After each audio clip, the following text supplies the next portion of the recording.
Next, City Net 30 takes you downtown for the weekly luncheon meeting of the City Club of Portland.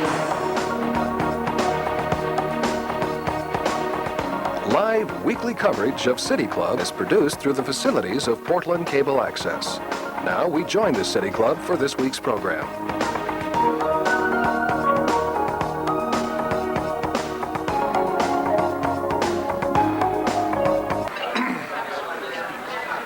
Good afternoon, ladies and gentlemen.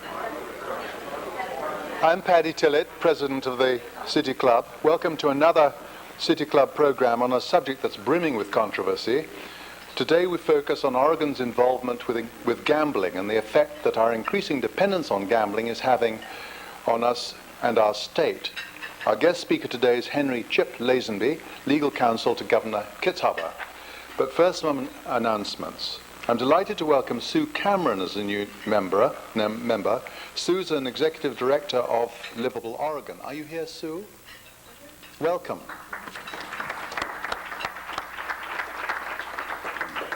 Join us next Friday, June the 15th, for a special program with newly elected Multnomah County Chair Diane Lynn. Our energetic new leader will be with us to share her perspectives on current status of the county and her plans for the future, and that'll be here at the MAC. Anyone who missed last Friday's brilliant presentation by Dan Shaw can find it on our website at www.pdxcityclub.org. The City Club website also offers access to research reports, past club program presentations, upcoming events, and member information. Our board host today is David Kish, immediate past treasurer of the club. He'll ask the first question of our speaker. Following David's question, we'll open the program to questions from City Club members in the audience. Please be ready with questions at the microphone before David is finished so that we can make the most of Mr. Lazenby's time. Please identify yourself as a member of the City Club and stick to the 30-second limit, please. Broadcast of City Club programs this quarter is made possible in part by corporate underwriting from CH2M Hill, Providence Health System, and the Weyerhaeuser Company Foundation. We're very grateful for their support. Mr. Lazenby has been legal counsel to Governor Kitzhaber since 1995. That would be too much of a good thing. Wow. Prior to that, he worked at Preston Gates and Ellis, and before that with Multnomah County. He holds a BA from Harvard and a law degree and an MBA from the University of Oregon. Gambling is an issue on which the governor has shared his concerns with the City Club every year since he took office. In particular, he's warned that the state is becoming economically dependent on its revenues and has repeatedly asked whether gambling meets the constitutional challenge of being commensurate with the public good. Chip Lazenby has been in the thick of state and tribal gambling issues for 6.5 years now, so there's no one better qualified to untangle this web for us. So, Mr. Lazenby, is gambling a form of voluntary, though regressive, voluntary taxation, or is it something more sinister that's going to throw increasing numbers of seniors onto the mercy of the state as they squander their life savings on the hopes of a big win? You've said that gambling policy in Oregon is at an important crossroads, and we want to know which way we should turn. Please welcome Mr. Chip Lazenby.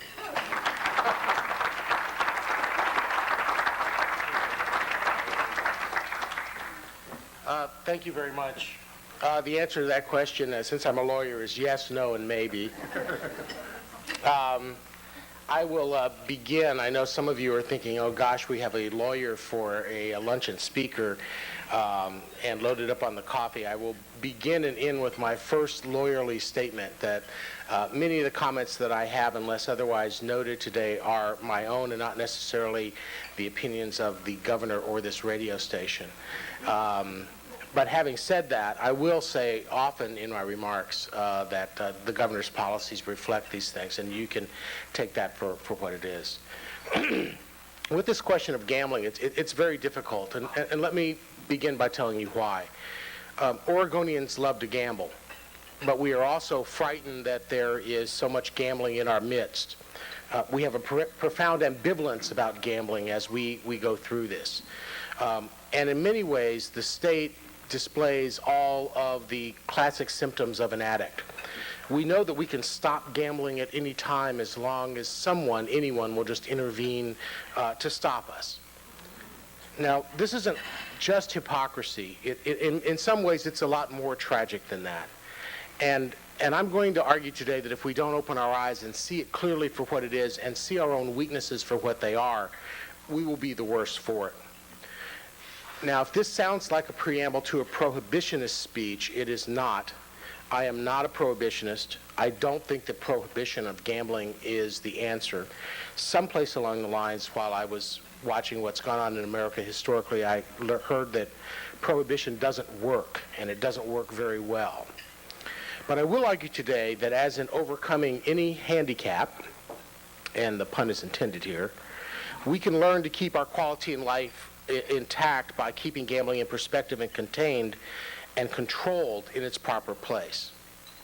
Now, the great 20th century philosopher, Lawrence Paul Berra, better known as Yogi, once said that when you find a fork in the road, you should take it. We are at a fork in the road with gambling in Oregon, but I think we need to give some serious thought before we follow through on Yogi's advice. What I want to do today is to discuss briefly the forms of gambling in Oregon today. I want to talk about how we got to where we are and about the future growth of each. But I hope to leave you with more questions than answers, because we're going to have to be smart enough to know that it's nearly impossible to carve a middle path from the fork in the road that we've reached. And I want us all to think about what the options are, because there are serious upsides and downsides of any choice that we make. Now, gambling has always been a part of American life. It's in our basic nature to gamble. We humans, for some reason, for this reason, have explored the planet. We've gone to the moon. We lust for knowledge of the unknowable and the unknown. In gambling terms, that means we want to see what the down card is. Harvard College was named after John Harvard, my alma mater. He was the winner of a lottery. It could just as well have been called Adams College, or my favorite option, Wigglesworth College. Much of the Revolutionary War was financed by state-run lotteries. And the urge to gamble up until a few months ago fueled the NASDAQ and the dot-coms and our new economy of today. But there's a fundamental problem or a paradox in public policy development around gambling, a paradox that runs through all of the permutations of gambling in Oregon today, and that is, how can we develop a public policy around an issue that we all both want to have available and that we all loathe and want to see go away? Unlike most of the lawyers in the audience, I will admit that I began my career as a criminal defense lawyer. And there's a story from my early practice that I think shows the dilemma that many Oregonians are in around gambling. I received a call from one of my criminal clients who indicated to me that the FBI was coming to talk to him the next day, and he didn't know what it was about. So I showed up, and the FBI agents show up, and they say to my client, I want to talk to you about these bank robberies. My client says, I know nothing about these bank robberies. I don't know anything. Whereupon the FBI agent reaches in a file and lays out these 4 bank robbery photos. Now, we've all seen these. People with the baseball caps and the sunglasses on.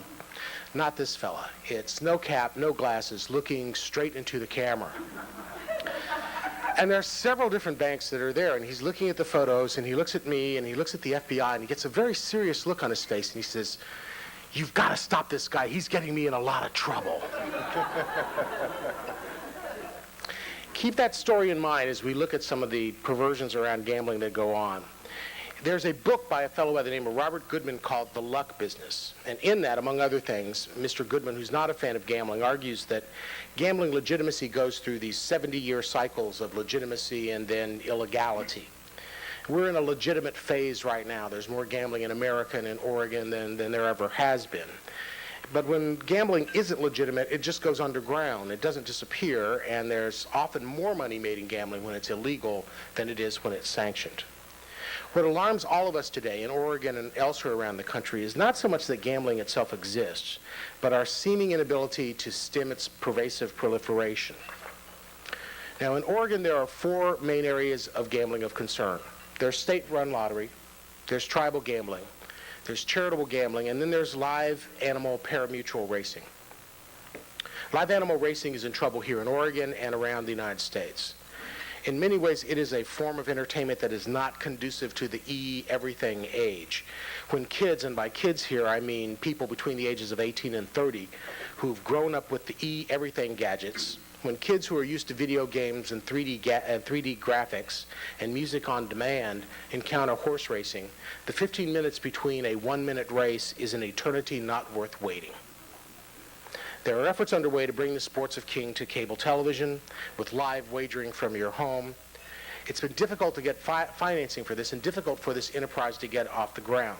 But eventually this is going to happen. And we in Oregon have played our own small part in making this possible. Several sessions ago, we made changes in law that allow the security computer that runs this show to operate in this state. We may be able to limit our own citizens' access to this service, but we will, however, have 200 or so jobs that are dependent upon its existence. At the same time, the live animal horse racing industry has sought handouts from state government over the last 5 or 6 years. There are over 5,000 Oregonians, mostly in the rural areas of our state, who derive some or all of their livelihood from live animal racing. Yet the idea of subsidizing racing has never gathered any true political momentum. Internet gambling is something that everybody says that they're concerned about, but nobody seems to really know where it is. We can wring our hands, but there really is very little we can do about it. On the federal level, Senator John Kyle from Arizona has been trying to develop legislation in Congress that would focus on the local internet service providers. They would be required to prevent these sites from getting access to customers through the ISPs. This is very difficult to accomplish as the websites are able to change and mask their identity and move in cyberspace from place to place. The legislature just this week passed Senate Bill 755. This gets more to the heart of the matter. This gets to the money. And what 755 does is makes it impossible, illegal, to collect a gambling debt on a credit card in Oregon courts. The ultimate problem with these proposals is that it lets the financial institutions who do not really have the practical ability to know that the millions of transactions that they're processing every day, which ones of them are relating to gambling or not. These bills may not really get to the heart of the problem, which is the offshore gambling operations will continue to receive the money. And then there are other legal questions, such as whether you can get long-arm jurisdiction on these individuals in Oregon to criminally prosecute them. Now, offshore sports betting operations and the federal government are involved in a spirited debate right now as to where a bet in the internet world actually occurs. Internet betting operations believe that when you're sitting in your computer in the southwest suburbs of Portland, you're sending an electric instruction to a computer in the Cayman Islands, and the wager is placed in the Cayman Islands. Federal officials believe that bet occurred right here in Oregon. And answers to these questions are going to be worked out in courts far, far and away. But in the meantime, the betting will continue to go on. Now, in this area of sports betting, before I leave it, I want to talk about some of the absurd logic, especially around the moral compunctions around gambling. There's an example that occurs just across the river. The NCAA steadfastly refuses to bring a men's Final Four to the Rose Garden. Or it refuses to bring a regional competition in the same tournament to McCourt and Eugene. Why? Because our state lottery runs a game that's permitted under federal law that allows players to win by predicting the winners of National Football League games. We could not begin that game today. We share an exemption along with Nevada and Montana that allows us to do that. Still, the NCAA believes that gambling in any form is such a threat to the integrity of college basketball that even a state-sponsored game that has tightly controlled wagering on professional football is perceived as a threat. Now, I would like to see a show of hands of anybody in this room who has never heard of or participated in or seen an office pool on the NCAA basketball tournament. We are truly, except for Lloyd Marbett, who is a hermit of certain types. But I think we're truly through the looking glass here in terms of our overreaction to many of the things that go on in gambling. But the main course here is really state-run gambling and the tribal casinos. Let's talk about the Indian casinos first. When Governor Kitzhaber took office in January 1995, there were 2 semi-casinos run by tribes in this state. By semi-casinos, I mean this. The Silettes were operating video slots in a glorified tent in Markham Street's parking lot in Lincoln City. And they were engaged in litigation with the state to place a casino in Salem. They ultimately lost this lawsuit. The other casino, located south of Roseburg in a new wing of the Cow Creek Band's bingo hall. And that was it. But by October of 1995, just 10 months later, there were 6 casinos operating in the state because the Grand Ronde opened, the Umatilla opened the Wild Horse Casino outside of Pendleton, the Mill Casino in Coos Bay opened, and the Canita facility began offering gaming in Warm Springs. Today, there are 8 casinos now that the Klamath and the Burns Paiute are operating. Now, during that 10 months in 1995, we negotiated with the tribes to add the game of blackjack. And what we offered in exchange for blackjack was the beginning of a deeper involvement of the Oregon State Police in overseeing casino operations. We were also determined that the industry itself, not the Oregon taxpayers, foot the bill for police oversight. More importantly, we wanted to transform the Oregon State Police from a vendor of security services, which is what they were in the Roberts Compacts, to a full-fledged partner in the architecture of casino security in this state. Now, over the next 5 years, we were able to return every year to the negotiating table to extend blackjack.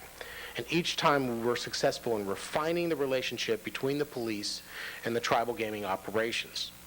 The result is that we in the state now have a very good view of everything that goes on inside of the tribal casino industry. The chances that elements of organized crime will get a foothold in this state through the casino gambling are greatly diminished. This was the governor's primary policy objective in this area, and I would like to suggest that we accomplish that. We've also been able to hold our other priorities in this area. The governor did not want to see a proliferation of casinos and insisted that we not agree to more than 1 casino per tribe. In addition, the governor agreed to negotiate with the casinos that were already in place or planned to be developed when he took office. But he decided that he would not approve additional gambling in so-called after-acquired lands. This last principle rules out any proposed casino in Cascade Locks or Florence or Eugene. A more significant aspect of tribal gambling, in my view, though, has not been so much the money and the success of these operations, but the emergence of the tribes as a significant political and economic player on the state and on the local levels. Someone once approached Woody Allen with a concept, and Woody said, well, put some money with that concept and you'll have an idea. The same may be said of tribal rights in general. For years, the tribes have had many paper rights, but have had difficulty in vindicating them. This new infusion of cash, however, has put them in touch with a new class of advocates, experts, and idea makers, and things are starting to change in Indian country. Overall, I view this as a positive development. But it's positive not only for tribal people. I think it's positive for the state and for the surrounding communities as well. But again, this growth and this positive development are tied, at least in the short term, to the continued success of gambling. Which brings us to our own state lottery. The phenomenal growth of video poker has fueled the growth of overall lottery revenues. Through the years, the pattern of growth has continued, although the rate of growth has flattened in recent years. In other words, the total amount of revenue brought in by the lottery continues to grow year after year. More importantly, lottery proceeds, largely as a result of video poker, now have become nearly 10% of our $12 billion biennial budget. In 1995, when the governor first arrived on the scene, he became alarmed when we heard legislative budget writers offering state agencies first dibs on lottery futures as a consolation for budget cuts in the present budget planning process.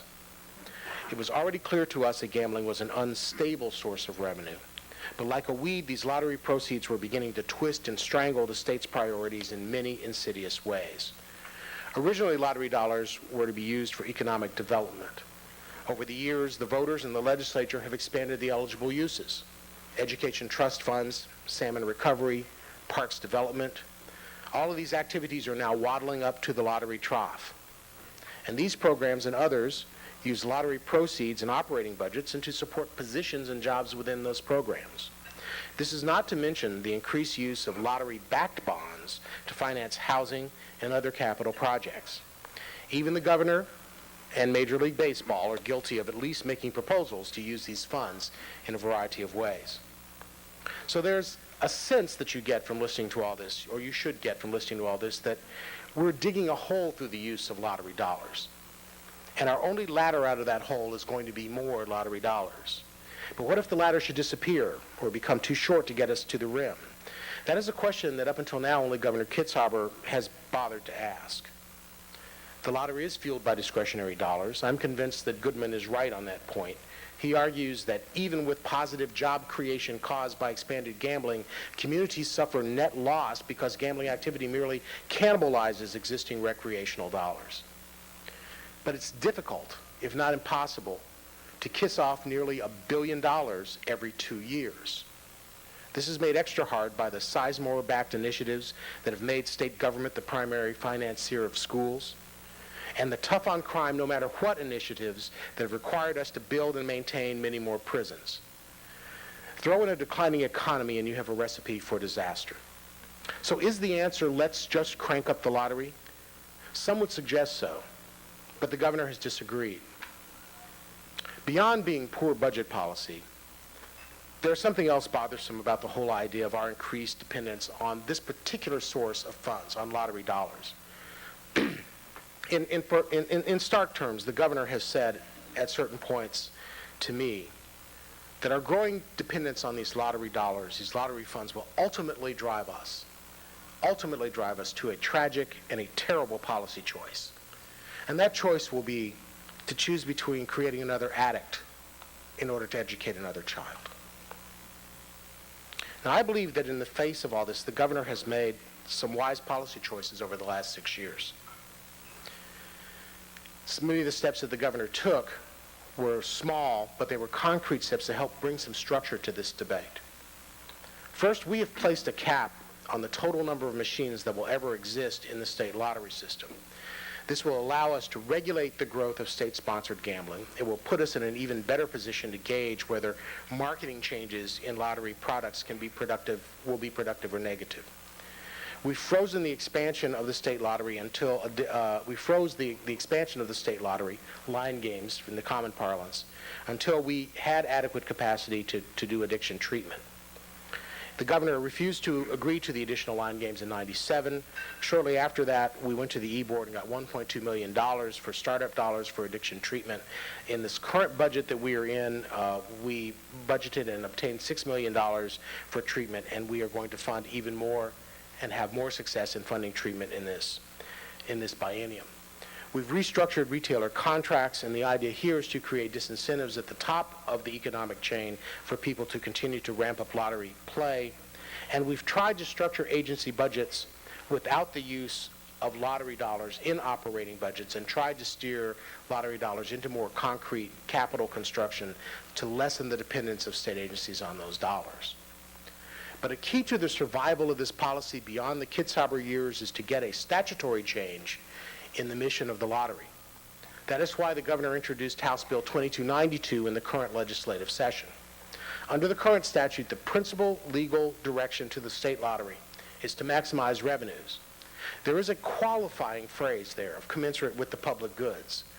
But the reality is that before Governor Kitzhaber arrived, everyone interpreted that phrase to mean as much money as we need. Now, the current Lottery Commission has made great strides meeting the challenge of addiction and the need for addiction treatment. And in many ways, the restaurant and retailer associations have been a part of that success. And it is true that addiction levels are down, but it is not through force of law. It is through the willpower of Governor John Kitzhaber alone. So what happens when he's gone? The governor believes that the proposed changes in 2292 will put into law a balance that he's brought to the commission that serves at his pleasure. It requires the Lottery Commission to balance any proposed expansion of gambling against the human cost such an expansion will bring, and our ability to help those who will inevitably fall victim to such an expansion. As I speak to you, if the bill is not dead, it is certainly in dire trouble. The Oregon Restaurant Association has fought to reduce the bill to its weakest form. The lobby representatives of that group and others exercise considerable influence over the legislature and its leadership. And although I can privately count votes to pass that bill on the floor of both chambers, the lobby controls its fate. What is at stake here is the future of gambling in Oregon after Governor Kitzhaber, because under current law, the only question that has to be asked when a gambling expansion is proposed is this: do we make more dough? If the answer to that is yes, and the Lottery Commission waivers, the current legal burden weighs in favor of gambling expansion. In the proposed budget for the coming biennium, Governor Kitzhaber was faced with an $800 million shortfall just to continue operating state government at current service levels. The trend towards shrinking revenues will continue because we have put off many bills until a later day. Will we be rational when we need an extra $1 billion for schools and roads and prisons? Or will we think long term? Or will we go for the quick fix? Will we worry about the additional addicts or just expand from 5 machines in each tavern to 7 or 9 or 12 in order to get revenues commensurate with the public good? Now, maybe there's someone in this room that believes that the lure of money can be overridden by a sense of responsibility. I'm not one of them in this particular area. In conclusion, there's no one solution to Oregon's gambling problem. It's an addiction that afflicts both government and individuals. It affects business and politics. What is clear is that we do not have the political consensus or the political will to get rid of it, nor do we have the political will to stop spending the money. What we must be prepared to do is to protect ourselves from overdependence on gambling revenues, provide assistance to those who are victimized by gambling excess, and place reasonable restraints on efforts to unduly expand gambling offerings. In short, we must be careful that the long-range implications of every decision we make are taken into account. If we allow ourselves to be seduced by short-term game only, the entire state of Oregon will end up losing. Thank you very much.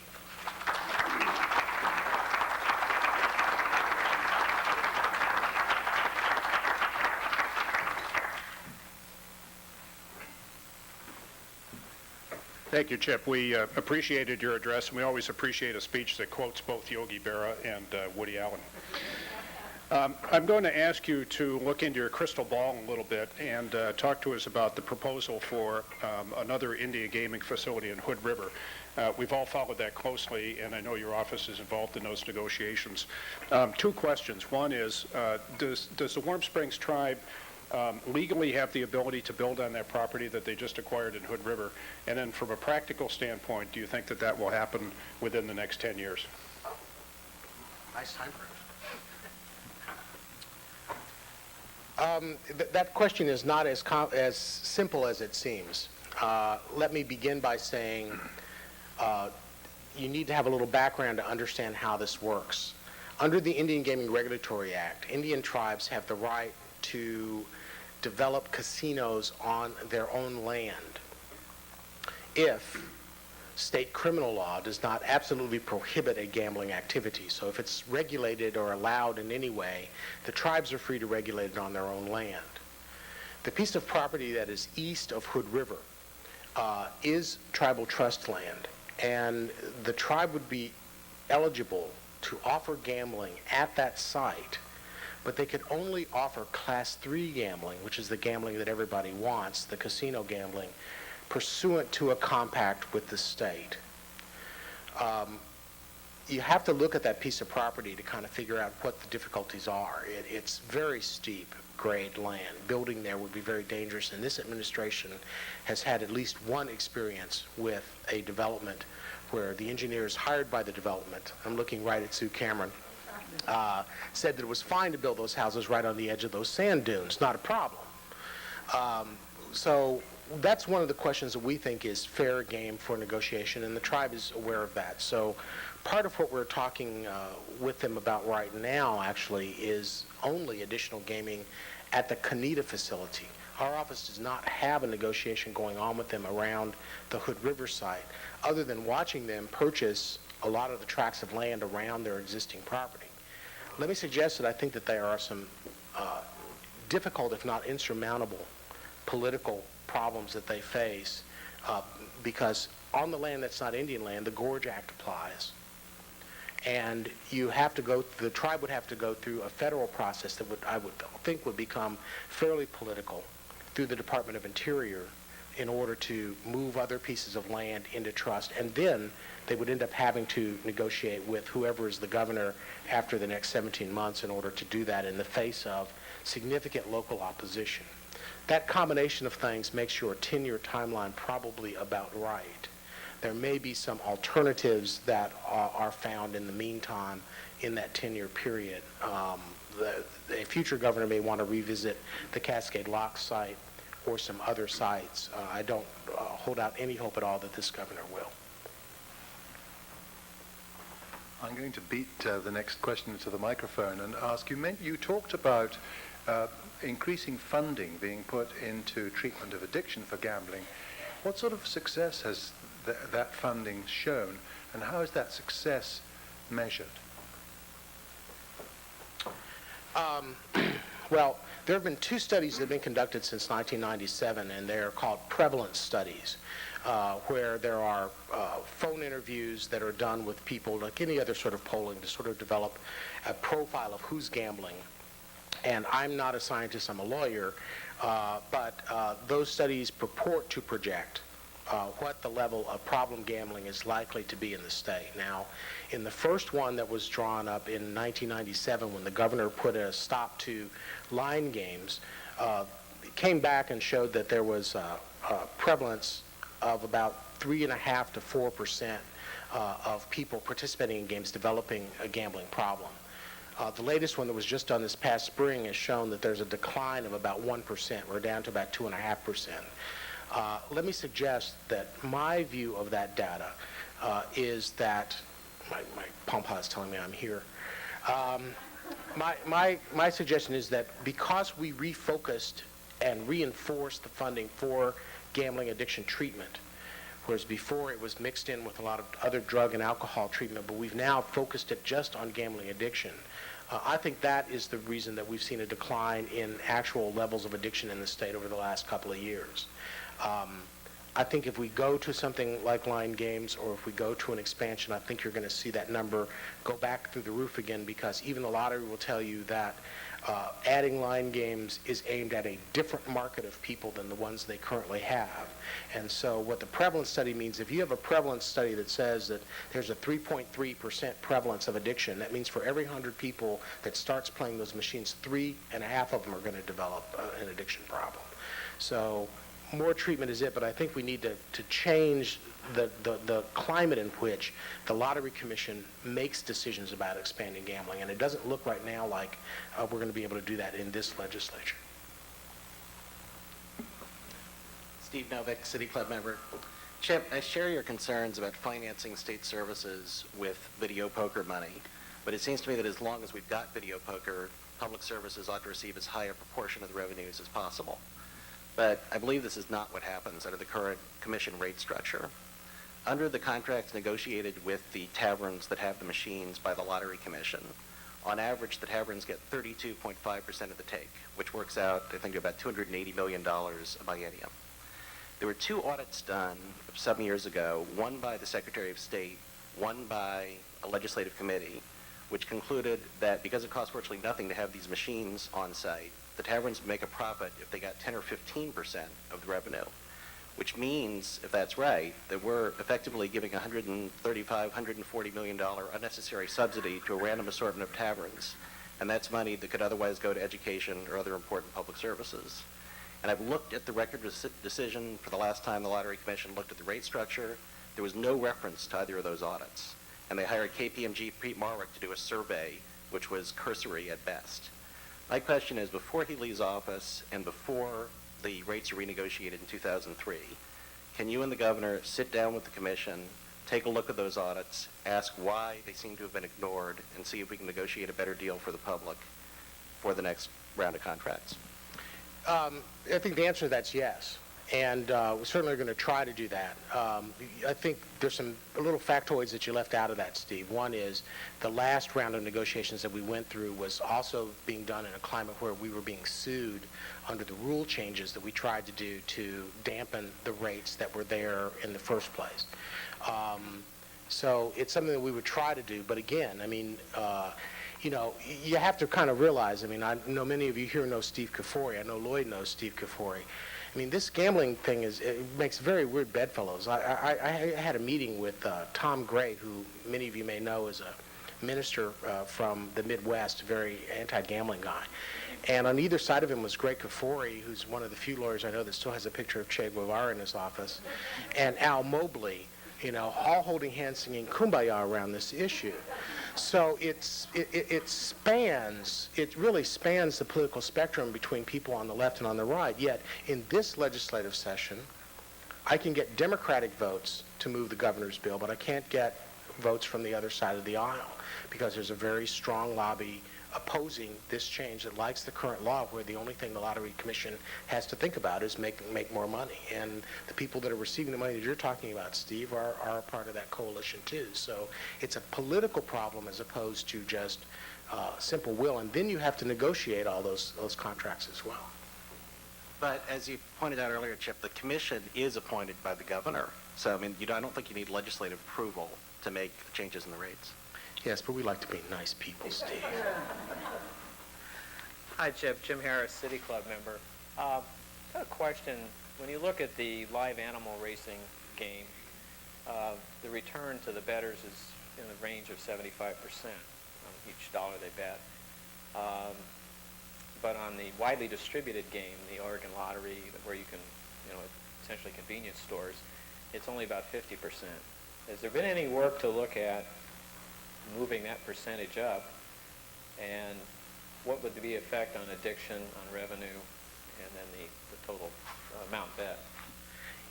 You know, I don't know whether there's been any work done on changing the percentage of winnings that go back. I know that in the Indian casinos on the slots, the return is something like 94% in terms of the churn that goes on.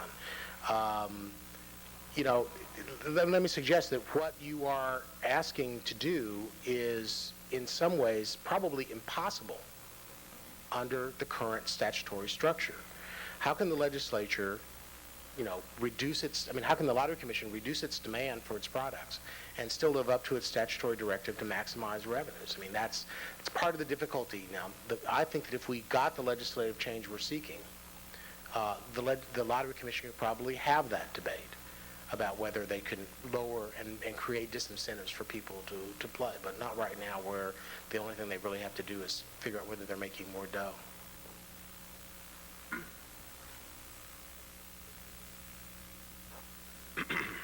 Lloyd Marbett, City Club member. Chip, while I do not believe that House Bill 2292 goes far enough, I think it's a good step forward. And I'm surprised to hear of the problem that you're having in it, and it begs the question, which is, what are you and the governor's office doing to generate the opposition or the support for this bill in opposition to the Oregon Restaurant Association? I'm not aware of any coalition building that's been going on. You've not contacted anybody that I work with on this particular issue. What's happening here? I mean, if we're going to stand up for this, I think it would be nice to do that. Well, you know, we've been trying to work the bill in the building. There was a point in time when the bill had a subsequent referral. This may be a little more esoteric than people here want to hear, but there was a time when the bill had a subsequent referral to the Revenue Committee, which I thought was appropriate, since we're going to need to gauge whether or not this is going to have an impact on the revenues that the state receives for bond purposes, if only for bond purposes. I could count in the original bill, in the original committee that the bill was in, which has 11 members, I could count 9 votes for it. But the bill failed to move along party lines. We had negotiations around some amendments that basically left us left us stymied. Frankly, we have very few allies in the building around these issues, and it goes back to the remarks, Lloyd, that I made in my comments.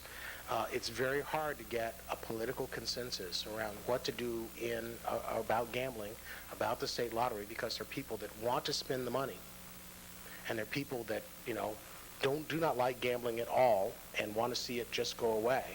And there's very little middle ground in there. And in many ways, we're living in that middle ground because we are dependent upon the dollars. And there are future obligations that depend on us continuing to have this stream of dollars. So you've been in the building. You know that many times in the legislative process, there's a tendency to say, let's just leave well enough alone rather than go through this political fight, especially in this session, which has been, the overworked phrase is the kumbaya session. I mean, everybody has really tried not to be controversial this time. I would just point out that to move outside the building is what's going to help bring about the changes inside the building, and I would hope that would happen. I have a question from the floor. What are the arguments for and against further restrictions on advertising by the Oregon Lottery, and what's the governor's position on this? Representative Merkley has a series of proposals that he's been trying to attach to several bills this time that would expand the amount of warnings that people will see in the advertising. The legislature last time passed a bill which the governor signed that carries the warnings that are similar to the kind of warnings around tobacco products. We will take a look at any of the provisions that come our way. I know the Lottery Commission doesn't particularly like Representative Merkley's proposals, but that's not to say that we wouldn't support them if they get to us. He's having some difficulty finding a vehicle. I'm not certain, though, that advertising against gambling, again, if you sort of thought about my remarks and the way we gamble, I'm not sure that advertising is going to have the same sort of influence that it has with tobacco and some of these other products, just because of the way in which we encounter these products. Steve Shell, Member Chip, can you tell us a little bit about the profile, the socioeconomic profile of the average gambler in Oregon, and how that affects the shift in revenues the state is relying on? I realize that in this time of classless society, we don't pay much attention to those things, but I think maybe in the long run it's significant. Perhaps you can enlighten us on who's actually paying the bill here. I think what you find in the state lottery system, let's talk about video poker without talking about the other games. In Oregon, the machines are in taverns. They're no place else. Taverns and some restaurants. You need to have a liquor license in order to have one. That's part of we want people 21 years of age and older. What the latest profile is telling us is that our typical customer in the lottery system playing video poker is in his mid-30s, is generally a white male, working class, who's coming in and playing the machines in the tavern. We also are getting a fair number of women who are playing the games. One of the things that many people, and there's lots of dispute about this, but many people will tell you that if we move to line games, that we will see an increase in the number of women who are playing these machines. And I try to put this in a politically correct way. The video poker games give us men an illusion that we have some control over what's going on. And typically as a marketing matter, women don't really care about that. They just like playing the machines. And so there's more of an attraction for line games for women than there is for men. But when you end up with a mix of that, we're going to see women generally in their 20s and 30s being more addicted and more drawn to these games because of the line games. Now, in the casino setting, their marketing is a little different, and there are variations from casino to casino. But early on in this process, an old gambling hand said to me, what you really need to have is, if you've got machines and you've got blackjack, you've got a casino, because the men generally will play the blackjack, again, that illusion of control, and the women will play, and their focus is on married couples or couples coming to enjoy themselves in a casino environment. That's different from the state lotteries market, but it's working class blokes, as Patty might say.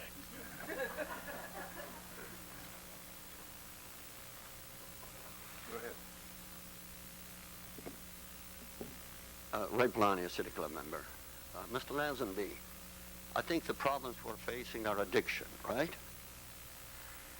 And I think of our addiction to the automobile. And I think that worldwide, the U.S. has probably the lowest taxes on automobiles. And the problem is they're all dedicated to more roads and highways, especially in Oregon, very strictly dedicated. We're talking about $1.5 billion a year in Oregon. More problems, more addiction. Well, what is the remedy? The remedy is to change the Constitution, broaden the use of the automobile taxes, at least to include all forms of transportation, including alternatives, or better yet, put the taxes in the general fund. I see the question. The question is, how about letting the voters speak on it? What do you think? I think Lloyd suggested that in his comments earlier. I don't think that the governor would be averse to the concepts in 2292 or something like that appearing on the ballot for people to decide. I think it's a common sense. I think it's a common sense notion that we're trying to instill here.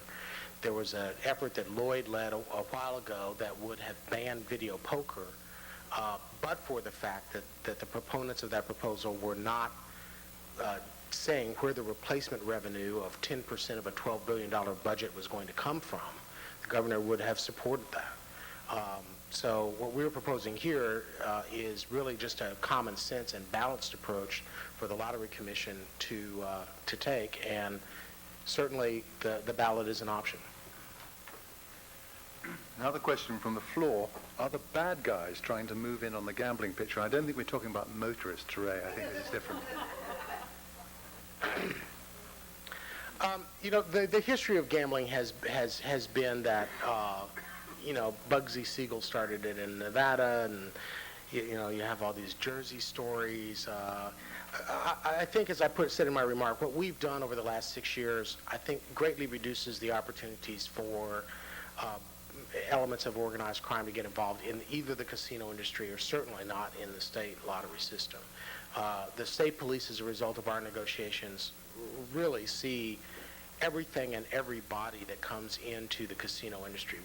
We do background reports, background studies on every employee, from the person emptying the ashtray to the dealers to the people working in the back room. We have fought with some difficulty to see every single contract, not just for gaming equipment, but also for the bread and the meat, and Lynn, I see Lynn Bergstein down here laughing, but every single contract that the tribes are engaged in to sort of safeguard against an infiltration from that way, and certainly management contracts, which most of the Oregon tribes no longer have management contracts, but some of those folks had Vegas connections too. So I think the chances are greatly reduced. Corleen Craft member, question, what are line games that we women may become addicted to? I happen to have a sample right here in my truck. You know, so, you know, what they mean by line games are the typical slot machines that people think about, where you line up the cherries. But it has really gone a lot further than that now. Now it's not just straight across. You can do it diagonally in different shapes.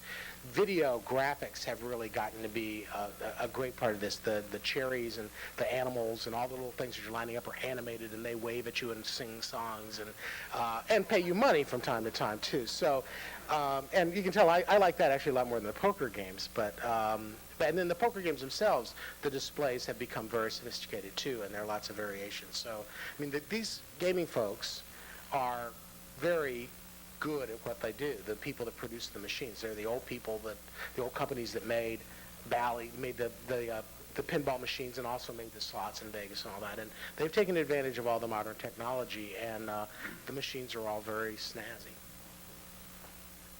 Another question from the floor. Wouldn't the Oregon Lottery's mandate to maximize revenue really support a reduction in the commissions received by restaurants and taverns for hosting Oregon Lottery games? Sure, it could. I mean, I don't need to go much further than that. Yes, it could. The Lottery Commission, under our direction, well, let me get lawyerly here for a second. Right after video lottery was approved, there was a lawsuit launched by Ecumenical Ministries of Oregon against the Lottery Commission that said, aha, this is a casino. And as the case wound its way up to the Oregon Supreme Court, they issued an opinion where they said, well, 5 machines in a tavern is not a casino. Well, comes the question, what is a casino? And the court said, any place whose dominant use and purpose is gambling. And they didn't define it any more than that.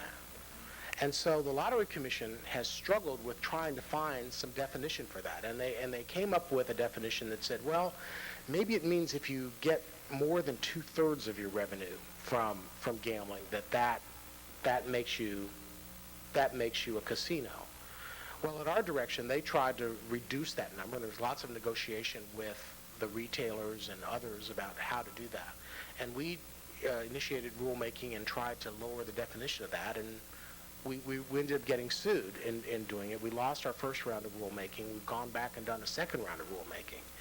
So I guess this is a long-winded way of saying we don't have the ability to just push a button and make this happen, that there are political forces that are available that constrain, even though the Lottery Commission serve at the governor's pleasure, that constrain our ability to lessen the amount of money the retailers get and to change the focus of the lottery, in part because it just says maximizing revenues. If we were to reduce the rates that the retailers have, we would probably lose retailers, and they could make an argument that that's lessening revenues too. There's no balance in the statutes right now.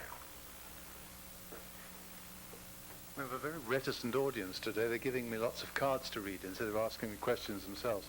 This one's really asking, I think, for clarification on the Commission. Who oversees gambling in Oregon? Parimutuel, charitable, tribal, Oregon Lottery, horse and dog. Do we need more comprehensive way to oversee the wide range of gambling now available in Oregon? Personally, I think the answer to that question is yes. I know that the City Club started to do a study on gambling about 5 years ago, about the same time that the governor's task force on gambling was proceeding. We flirted with the idea of going down the road of having a gambling commission to take a look at all of these, but they just didn't think that was politically practical at the time and came up with some other recommendations. It might be something for this organization to take up again and take a look, because right now the state lottery has a commission. Indian gaming is largely overseen out of the governor's office within the constraints of federal law. There's an Oregon Racing Commission that oversees parimutuel wagering on live animals, and charitable gaming through bingo and things like that is overseen by the Department of Justice. Different standards, no central person other than a governor who might have an interest in it to try to bring some coherence to this whole range of gambling. In Washington State, they have a gambling commission that oversees all these different types of gambling, and it's a lot easier there to see. Well, we've had an advantage, let me say, in having the state police involved in both the lottery and in tribal gaming, because we see a lot of the same vendors and a lot of the same people going back and forth in that. So I think the state can only benefit by having a larger organization that can get the complete view of what's going on in gambling and bring some coherence to all the regulation that's going to occur. Other than Washington, is there any state that's come up with a really good model for control of gambling?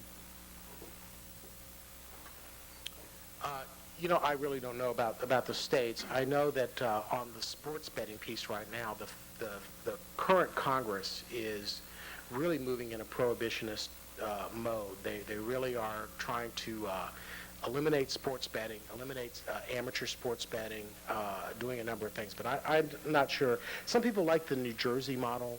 I'm not particularly enamored of that.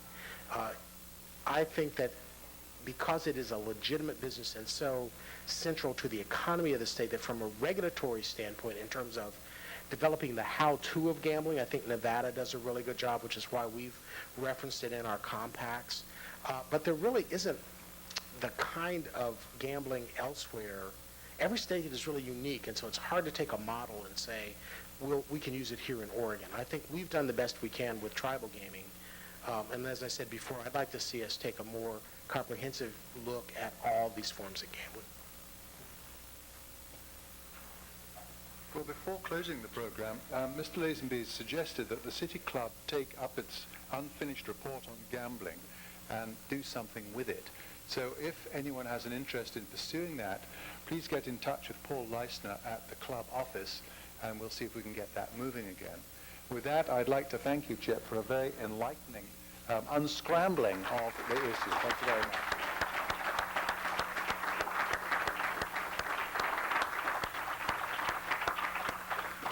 We're now adjourned.